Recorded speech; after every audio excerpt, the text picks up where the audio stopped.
Özünün qiymətləndirməsi aşağı olan uşaqlar, digər cümləmdə də qeyd etdiyim kimi, mən bunu bacarmaram, mən pisəm, mən bunu edə bilmərəm kimi ifadələri tez-tez istifadə edirlər və belə uşaqlar sosial vəziyyətdən geri qalırlar.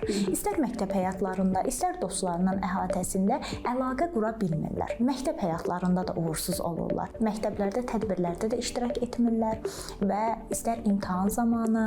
Yəni hər bir şeydə özünü biruza verir bu uşaqların, özünü qiymətləndirməsinin aşağı olması. Bəs bu uşaqlarda susqunluq bir vəziyyət olur, elə bil.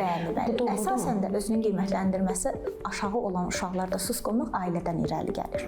Əgər valideynin diqqətsizliyi və ya valideynin çox diqqəti övladda varsa, o zaman uşaqlar daha çox susqun olurlar. Çox diqqət qeyd elədiniz. Baxın, diqqətsizliyi anladıq, amma çox diqqətə nələr aiddir? Bəli, valideynlərin çox diqqəti dedikdə hər saniyə sən bunu etdin, sən bunu niyə etdin, nə üçün etdin, kiminlə dost oldun, onunla dost olma və bütün nəzarətlərini öz əllərində saxlamaq istəyirlər.